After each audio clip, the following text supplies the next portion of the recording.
Welcome, everyone, to this exclusive LinkedIn Live episode. I'm the moderator for this afternoon, Ray Lazani, and I am joined by three experts in the world of public relations. We have Jason Mudd, the CEO of Axia.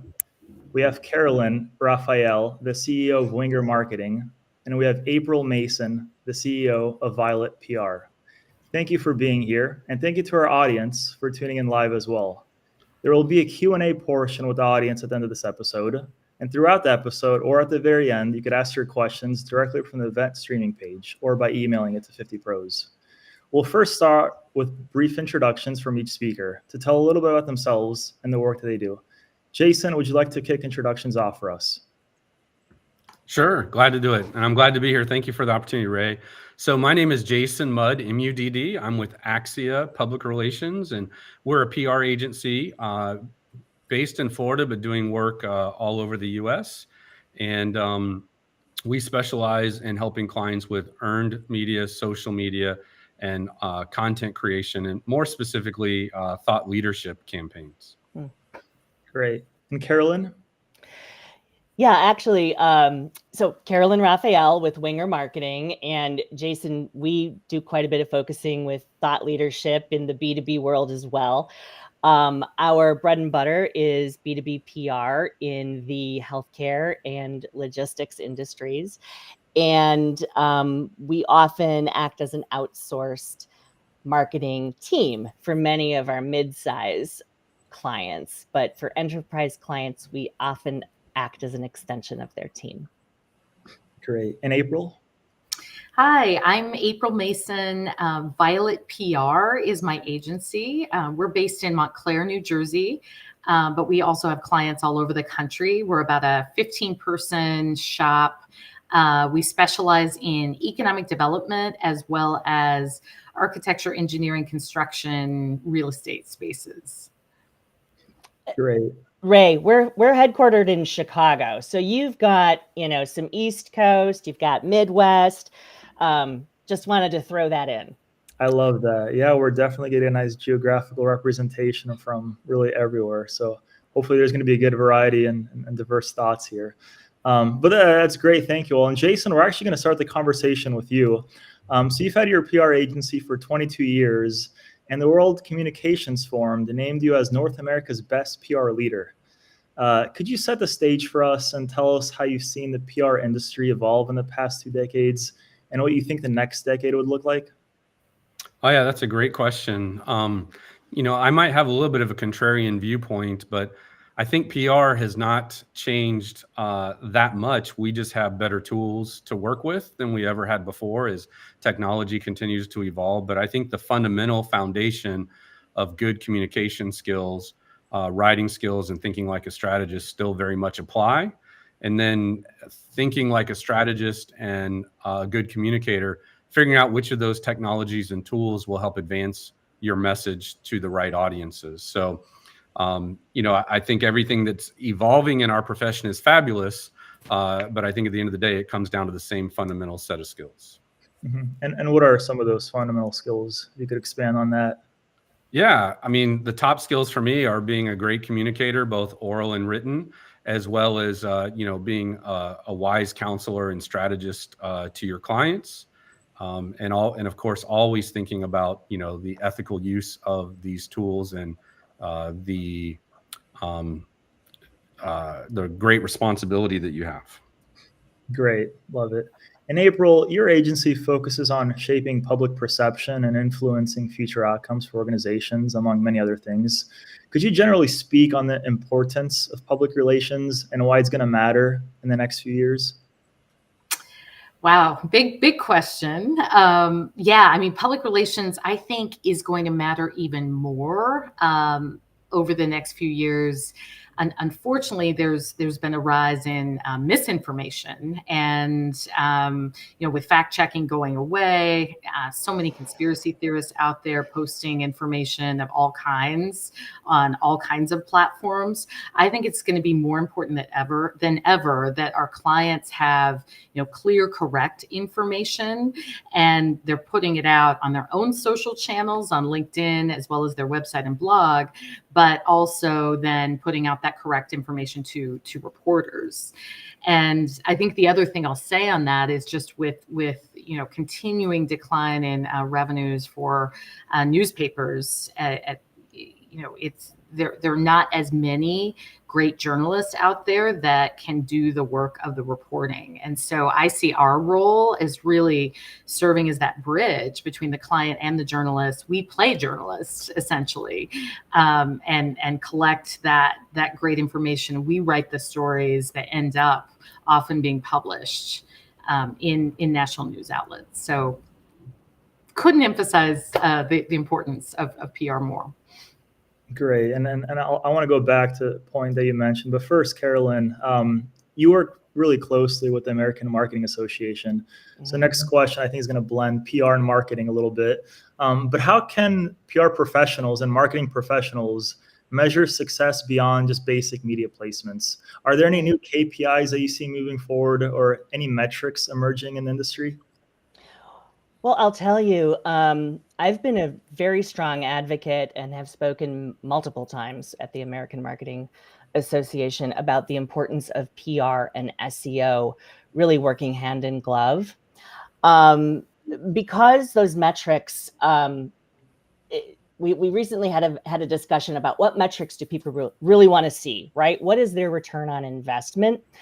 And you can easily measure what's happening in social media. You can use different tools to measure sentiment, but PR has always been a little squishy. And I think the way that you measure it really, I'm seeing it depends on the size of the business, right? A Fortune 500 company, those executives are used to looking at the numbers where you have what we call AVE or AVE, right? The advertising value equivalency. And they want to see that number because PR is 3 times more credible, more valuable than a paid ad. So there's a formula. We use Meltwater as with our tools. So clients want to see that. But I will tell you that I also have a friend who's a professor at Indiana University, and she said, "Oh my God, I can't believe you're still doing that. That is so outdated, and that is not the way to measure PR." And she was, telling me that this is just something that doesn't even happen in the industry. So, we had a really fun debate on what's happening in academics versus what's happening in real life. But I have found that Google Analytics and being able to trace the funnel and track things with various cookies or UTM codes gives us a much better idea of how things like a press release that's been published on a newswire connects to visits on the website, clicks on your site. So that's how we measure and try to follow the breadcrumbs, if you will, to really demonstrate return on investment. Great. I love that. April and Jason, do you have any thoughts to add to what Carolyn mentioned? And just to clarify, Carolyn, you said the disagreement that you had with your friend, that was the AVE metric. Is that? Oh, yeah. She thought that was the most outdated thing. She couldn't believe that I included that in our monthly reports. So for our audience, could you explain what that is? And yeah. Yeah, advertising value equivalent. Again, it's really taking what you would have paid for that space in that media outlet, right? How many people it reaches, what you would have paid for that space, and then basically multiplying that number by 3. And then that's how they come up with what the value of those placements are. Mm-hmm. Interesting. Jason or April, do you have any thoughts? I don't want to speak for April, but I feel confident that we would probably side with your colleague and the academic that AVEs are not considered a credible way to measure. And the best thing I think we can do as practitioners is to educate our clients, even if they're in the C-suite, as to why that thinking is not only, I would say, with all respect, dated, but also, quite frankly, just not a relevant measure and a comparable measure as it might have been decades ago. And I grew up with that whole concept of AVEs, but the industry as a whole is really moving away from that very quickly if it hasn't already.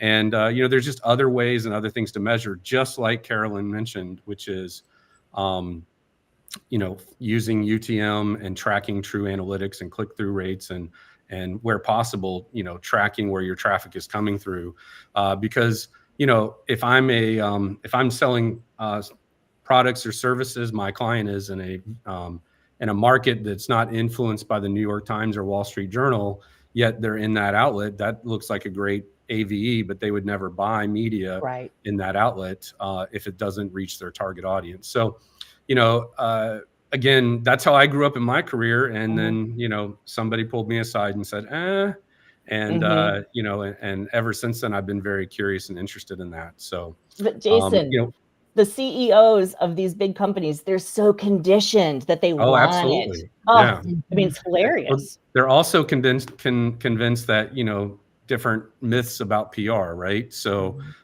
there's no such thing as bad publicity. They're conditioned to think that, if we just had the right contacts, we could get whatever story they want published, right? And that kind of thing. So, and then they also think that, great PR looks a lot like advertising. They just didn't have to write a check for it. And that's not true either. So, we see it every day. And I'm glad you brought it up, because there is an opportunity for every person on this session to, make a commitment to, move the ball a little bit forward and plant those seeds, because otherwise, then we're positioning ourselves like a commodity, almost like advertising is. And they can just write a check for advertising instead. And I think that's one of the concerns.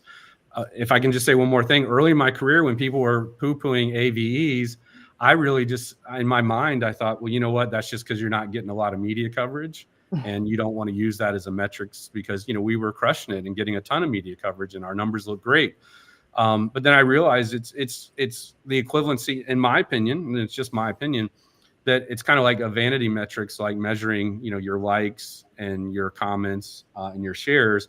But if nobody actually clicks on your content, nobody actually engages with your brand, then it's just a nice to have, but it doesn't really translate into the business results that your C-suite executives are looking for. So that's just my opinion. April, I don't want to take away from what you have to say. Well, I will say I lean more toward Jason's viewpoint here, but there have been times when clients ask us for the AVE measurement. We will figure it out and provide it.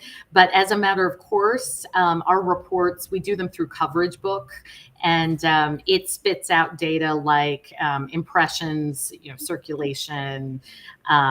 I believe it ranks the website in terms of importance. I find that AVE measure also really hard to figure out if it's a web story. And I know Meltwater probably has a tool, but it used to be that we would actually measure an article in the Wall Street Journal inch by inch, and then we would multiply that by column inches, and that was pretty easy to do. And that's how we used to get paid, by the column inch. Yeah. But with so many web stories and then reposts of those stories, it becomes, I think, really challenging to determine AVE. And I would say, I think the best measure is really traffic to a client's website, engagement with a post on LinkedIn, if you share the news stories, things like that. I think if it translates into prospects for them, that then it's working. And sometimes we will look at their Google Analytics. For certain clients, we have access to that back end, or we'll work with their marketing person, and we can see, like, if there was a big New York Times story, we see a spike in traffic to their website.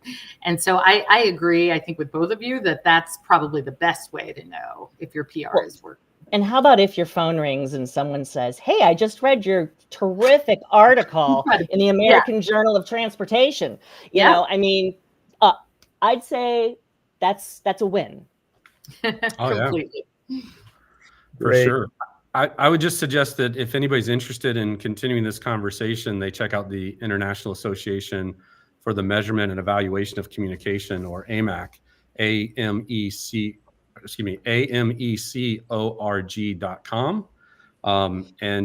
We follow and subscribe to their principles there, and they're really leading the industry in the direction of, how to better measure and evaluate communication.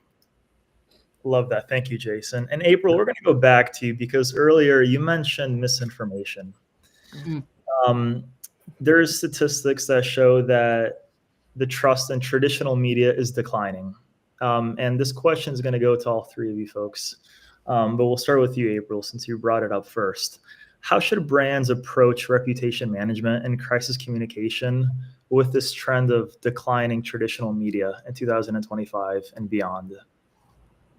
So the question is, yes, there is a lack of trust in traditional media. I would argue, though, that most traditional media outlets have to follow very set rules in terms of multiple sources and fact checking versus a random blogger or someone that posts consistently on X. So I think that I think that viewpoint is not completely accurate. But I would say if you are a brand, it is up to you to make sure that your company, your organization, your product, that you have correct information and detailed information about yourself on your own website, on all of your own social media channels, on your own blog, and then you're using that information to then also communicate to journalists. And one thing I just worry about a lot is that misinformation getting kind of spit back out by ChatGPT and other AI tools. And then it will just feed on itself. So we as PR people really have to be gatekeepers and fact checkers and make sure we're serving in that role and advising our clients in that way. Okay. Carolyn, what do you think? Well, it's interesting because I have a 16-year-old son who got turned on to Joe Rogan. And he's telling me, well, Joe said that I should use this supplement. And of course, he personalized it, not like Joe Rogan actually told him this, but he was listening to this on the podcast. And I said, well, why do you trust Joe Rogan? Why wouldn't you go look up the supplement online, see if it's been FDA approved, see if there's been any studies on it? And he said, well, because Joe knows what he's talking about. And that's all he needed, right? So I think it's a little scary that people are willing to trust others just because they said so. But yet they won't trust the New York Times or right. Yes, CNN. exactly. So listen, there's always mistakes. People are bound to get something wrong, and I know that many of the organizations, yes, they have cut their fact checkers, and so it's up to the journalist, and they get paid so little to do more and more and more. So I think something big would have to happen in terms of misinformation that made I don't know, maybe like an election come out in a way that you weren't expecting, for people to start to really question, hey, should I really believe everything I'm hearing from random people online? But then you think to yourself, well, who's the source? Who do I go to for the truth? And unfortunately, I think it comes back to almost like a buyer beware. The responsibility lies on the consumer or the person who has read the information to verify it's correct. Great. Jason, do you have any thoughts? I think what we're describing basically is influencers are influencing, and there can be good influencers and bad influencers, good influences and bad influences.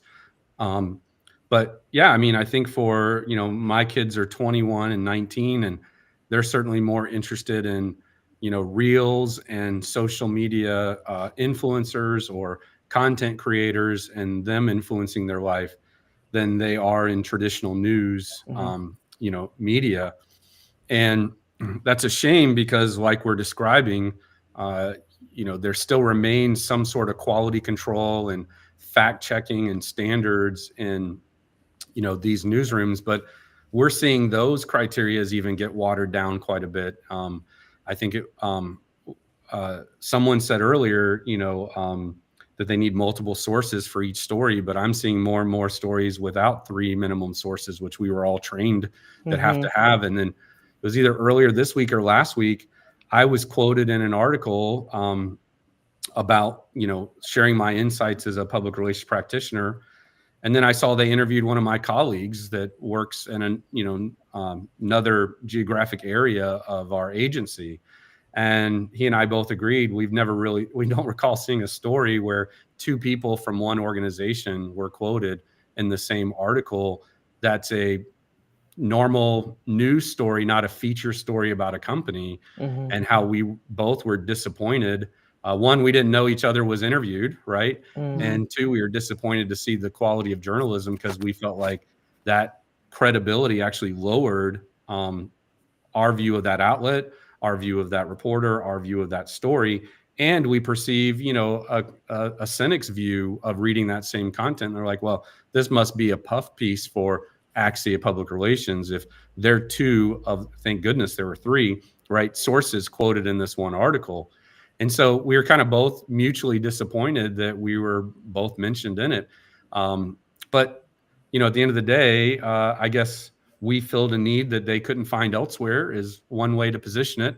But at the end of the day, I'm constantly disappointed in the state of journalism today, and I don't fault reporters for it.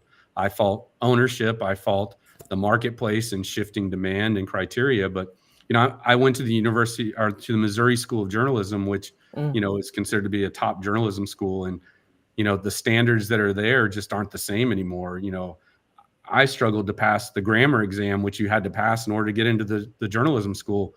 I recently learned they don't even have a grammar exam anymore. And people who are getting degrees and copy editing have never taken this alleged grammar exam, which for me was very difficult. And I'm a quasi grammarian. So my point is that I think the standards are getting lower, even at the fundamental educational level. And I've had, especially entry-level journalists, disagree with me that they've never heard that you have to have three different sources in a news story. And to me, those are just fundamental things. So I think we have to start early in educating them on why those are important and maintain those standards, not water them down. Great. And Jason, we're going to stick to you. I think you said it earlier in this episode. You mentioned that the PR landscape, for the most part, has not changed much. It's been the tools that have been changing. So let's discuss a little bit for the next segment about the tools, specifically AI, and what role that's going to play in the PR space. And we'll start it with you, and then we'll go to Carolyn after. Perfect. So I think the fundamentals of the profession haven't changed, but the arsenal and tools you have at your disposal have changed significantly. And I think that's where a lot of people struggle to keep up is, we're now have tools at our disposal that are 24/7. That one click of the wrong button can alienate your entire audience. You can send the message at the wrong time. You can send a message prematurely. Some junior person on your team, we've had this happen before, can post, their personal thoughts on a client's social media page. It happens, and especially when they're working around the clock and, forgot that they just recently signed into their client's account to post something at 8 p.m. that the client said was urgent. And then at 9 p.m. they're writing about how they're not feeling well and hope to feel better tomorrow, and next thing you know, you've got millions of people seeing something bad like that. But that was years ago, and we've got safeguards in place now from that lesson learned. But generative AI is definitely game changing for the profession. Before we hit record, we were talking earlier, before we went live, we were talking earlier amongst ourselves about how, the workforce today is way more remote and, more importantly, global than it's ever been before. And I was recently speaking at a conference, panelist about PR and AI, and my fellow panelists, they were very openly saying we don't use AI at all at our agency or at our company. And I just stood there sat there in disbelief, what they were telling people in the room, as hand-selected panelists, supposed to be leaders in our industry, that one, they're not using AI because two, they don't think it's a good quality product. Three, they don't think it's ethical. And four, they don't think it's needed. Then these same three individuals proceeded to tell the audience that they don't think AI will replace them. And I thought to myself, it's going to replace you because you don't know how to use it. That's right. It reminded me when I was an intern at an ad agency in the PR team. they were outsourcing to a third-party expert company PowerPoint presentations. And I said to them, I can do this. This is so easy. I can't believe you're paying somebody else to do this. And they were, oh no, it's complicated, da da da. Well, guess what? When that expert provider ghosted them and didn't have anything to show them when they needed it, guess who they asked to go build that PowerPoint? It was me. And the fact that I was an early adopter of that technology put me in a unique position and built my reputation throughout that organization and beyond. And my point is that it is a global economy, and generative AI is here to stay, and you got to figure out how to use it to be competitive in the marketplace. And you also have to understand how to use it ethically. And, my thought is to those people who aren't using generative AI, you are putting yourself at a disadvantage. And the other point I would make is, because it's a global economy, there's someone sitting somewhere in another country who will eagerly take your position with a spirit and attitude of joy and gratitude, who's willing to work for less, work harder, work more hours, use more tools, and just be open to any training they can receive from an employer because of their eagerness to work for an American company that's paying them what they perceive to be great wages and what we perceive to be, lower wages. And so I really think that wherever you are in your career, you're at a pivotal point, because there's always the cliche, right? When you're on your deathbed, you're going to be replaceable. And sometimes people have to wait till that moment to figure it out. If you're avoiding using technology to do a better job, I think you have an ethical obligation to provide the most efficient experience for yourself and for your employer. Great. Carolyn, what do you think? Well, Jason, what you said about this agency sort of boasting about not using AI, it reminds me of, somebody saying, we don't use the internet, Right. I mean, I don't know, even if you don't think you're using AI, you are using it if you use Grammarly. Even Google, the way that it has predictive searches based on your searches, it's learning. That is all a language learning model. Or the Zoom recaps that we now get of our conversations. Yeah. Now, it's all AI. I mean, there are risks with that, right? So you have a meeting with the client, you have a transcription going. Suddenly, everybody who was invited to that meeting gets a copy of that transcription. Well, guess what? Somebody on that list didn't attend the meeting live, so they listened to it later, and somebody else said something not so nice about this other person, and this person, just is, kind of thrown to the side, and so there's a lot of risk that goes with this. So I think, as much as we need to really stay on top of technology, because we're not faxing press releases out anymore, right? So if you're using AI to be part of your brainstorming process, I think the most important thing is that you have transparency with your client, that we are not just dumping something into ChatGPT and posting a blog for you. Like, that is not what we're doing. And I do know there are businesses out there that are trying to leverage AI to just write all their blogs, to do this. And what you'll find is that if you really read the piece, it's terrible. I mean, there are certain AI tools like Claude that do a really great job of coming up with beautiful language, but it doesn't access the internet. So, so it doesn't have the entire data set that ChatGPT does. And it may or may not be true. So again, fact checking falls on you.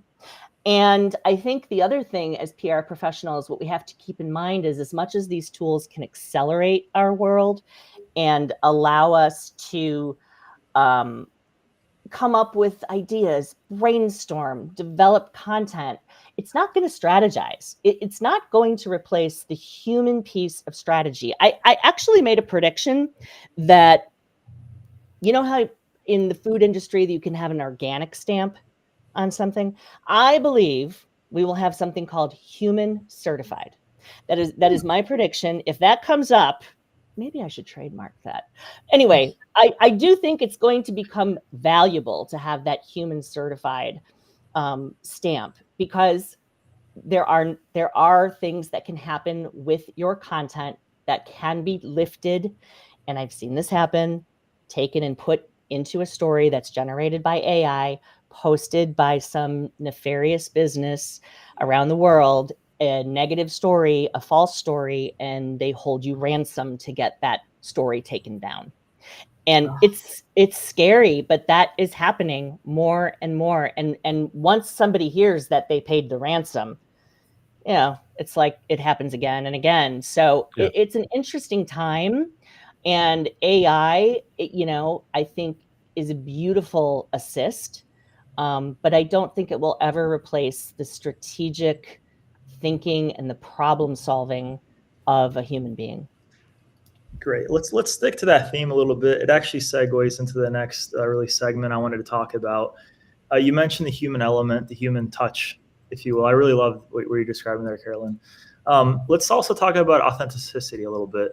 I think, April, you mentioned a little bit about people kind of posting their thoughts on X. I don't remember who else it was, but on this call, someone also mentioned posting at 8 p.m., 9 p.m., just kind of their thoughts out there.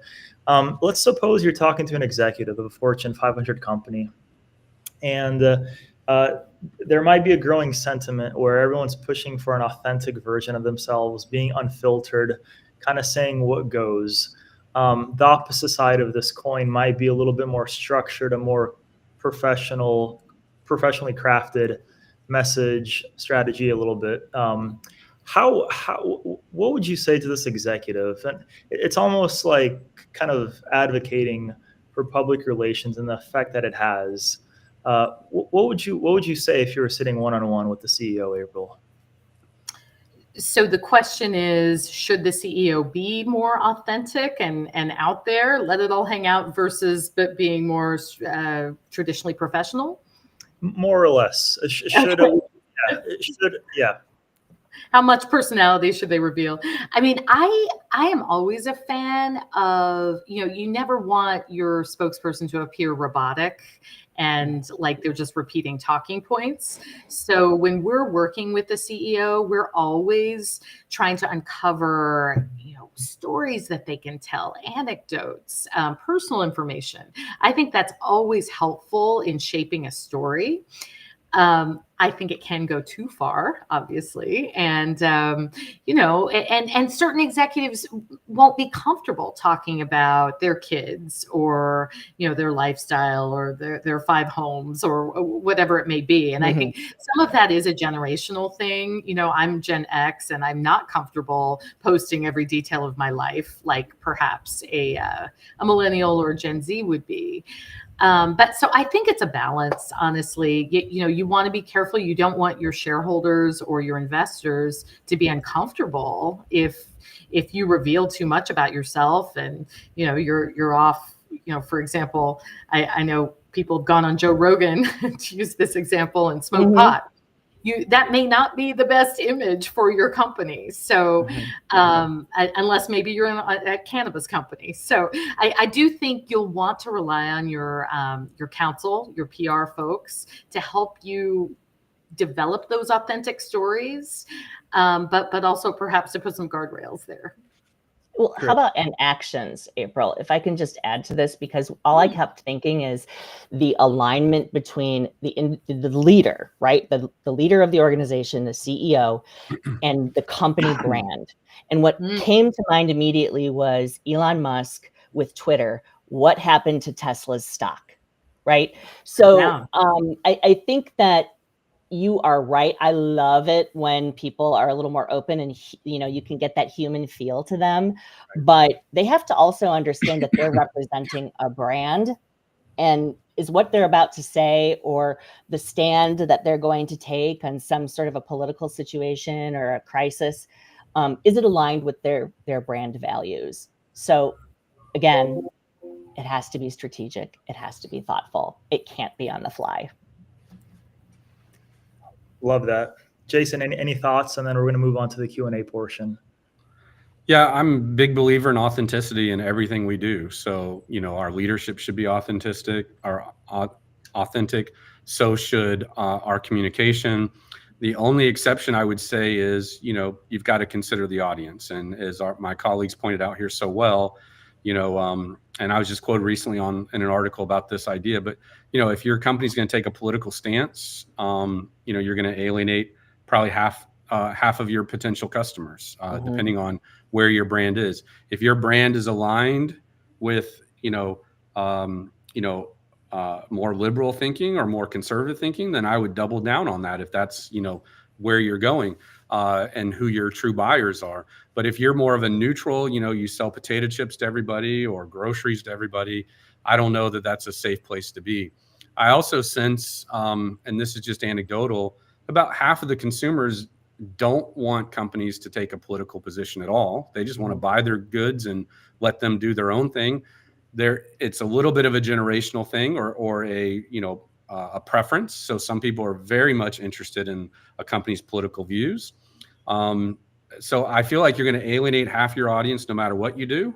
And half of them don't even want you to have that position anyway. So I think it's a little bit risky to take political stances. And an anecdotal example would be I've owned a series of Teslas since 2016. I'm a Tesla shareholder. Do I like the things I'm seeing, the CEO do? No. But does that stop me from buying a car that I fell in love with in 2016? Does it make me want to sell my shares? They're doing okay so far, but if I was his advisor, which I would never want to be, because of the things I've heard about how hard it is to, persuade or talk any sense, whatever. And when I was quoting the article, I just said, look, here's what I would advise, but I don't think he's going to follow any of that advice, because here he is, one of the wealthiest humans on earth. And no matter what he seems to do, he still remains the wealthiest human on earth. So clearly there's no real backlash for him. It hurts me as a shareholder, right? It hurts some of his companies, but not in a way that he's feeling it in his pocketbook. And so, he's going to continue to be what I call a renegade and do things his way. And I think if we've been in this business long enough, we've all had renegade CEOs or leaders we've had to work with. And sometimes it's not a good fit and you have to say goodbye. But in my experience, eventually it catches up with them too. So Jason, you are so a PR person. I mean, I would say your ability to label Mr. Musk as a renegade, where I think many other people just might say, everybody has their own opinion. I'm trying not to alienate any half of my audience. Right. Great. Well, great, everyone. These are all really valuable and terrific insights. That concludes the general session. So what we're going to do now, to our audience members tuning in live, we're going to switch to the live Q&A portion. Two ways to do this. You could either message, if you look at the event page, submit your questions there. If you'd like, I also just posted an ability to come up on stage. So if we don't have a shy audience, they could come up and join us and ask it live. While that's happening, we already have the first few questions that were posted throughout our episode here, and some before the show too. I'm going to read the first one now. It says, my question is, as a startup, should we focus any attention on PR? I ask because with resources limited, should we even care about what the public thinks about us? And anyone could You're take asking this. 3 PR people that question.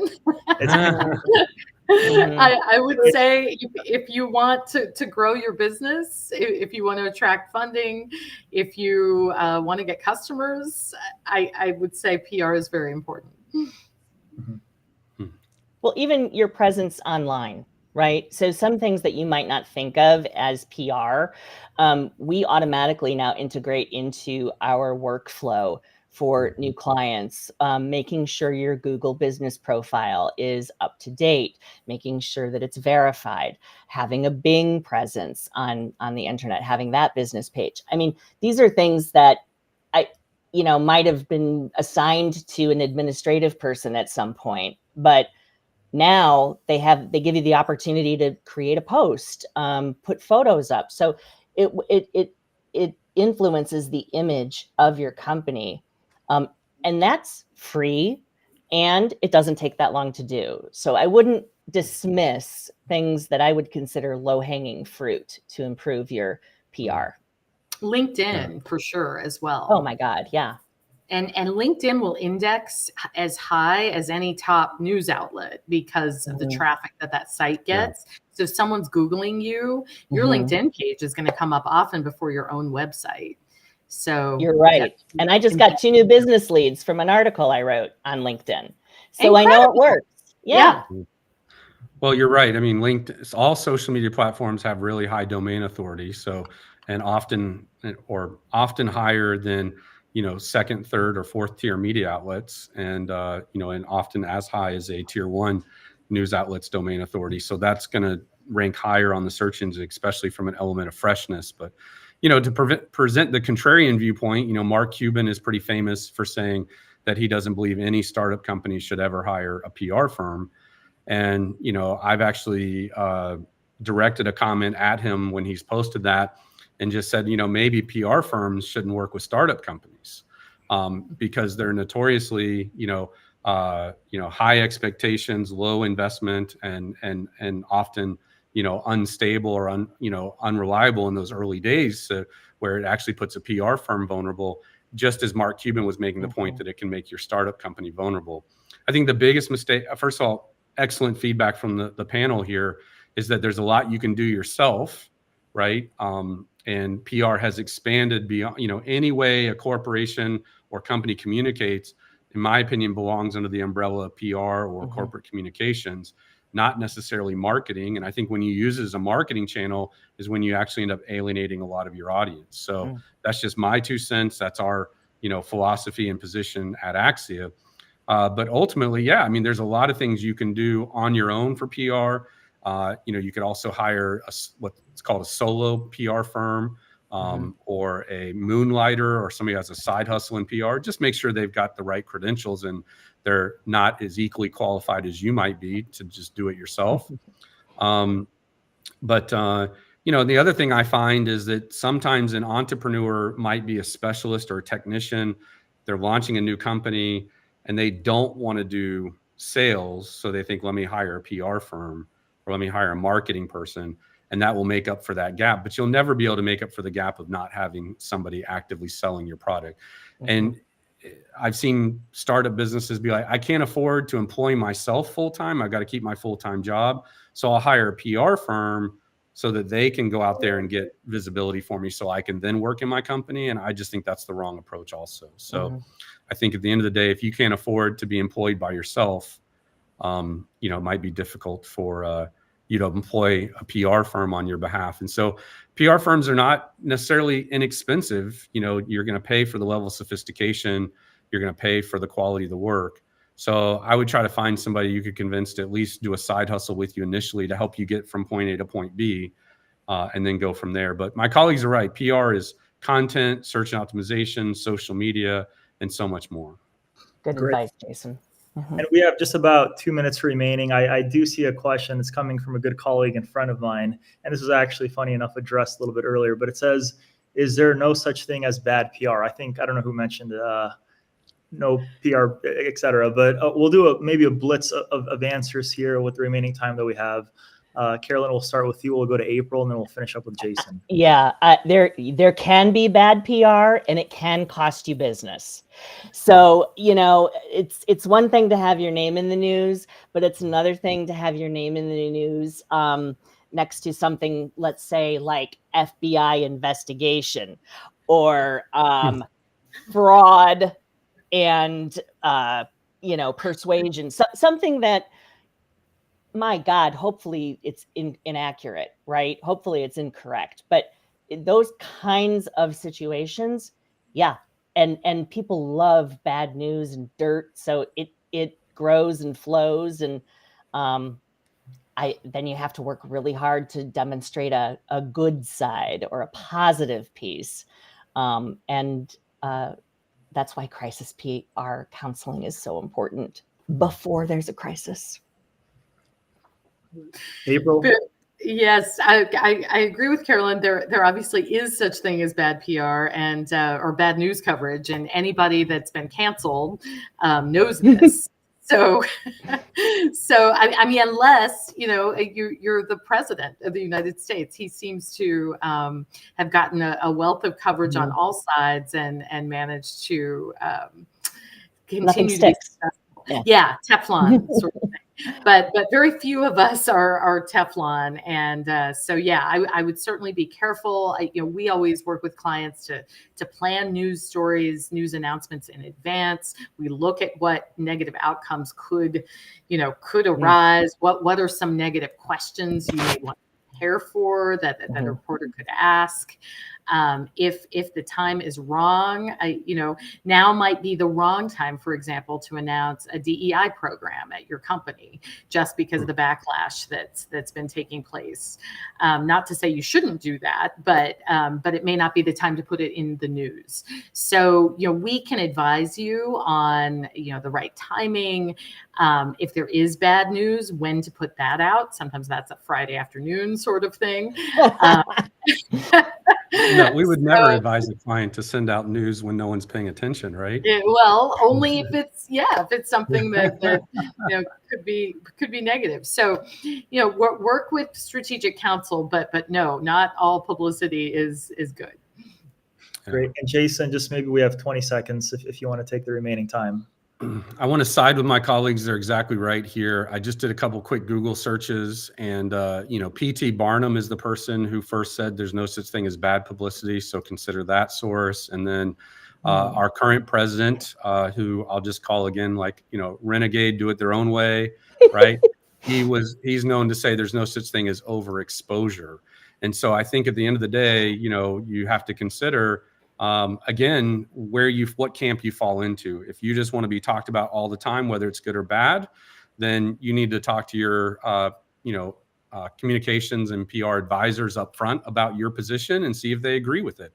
I guarantee there's somebody out there who offers similar services that we do that may be more or less sophisticated in their approach, and be all about that.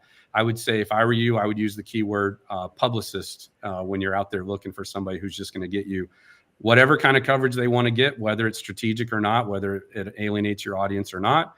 And that's the difference, I think, between a trusted advisor and a sophisticated PR advisor, is they're going to guide you through those decisions, where stereotypically a publicist is somebody just looking for any publicity they can find anywhere, even if it doesn't move the needle for you or influence the right audience for you. Great. Well, that concludes our session. Thank you so much to our 3 expert panelists. And to our audience, thank you for being terrific as well.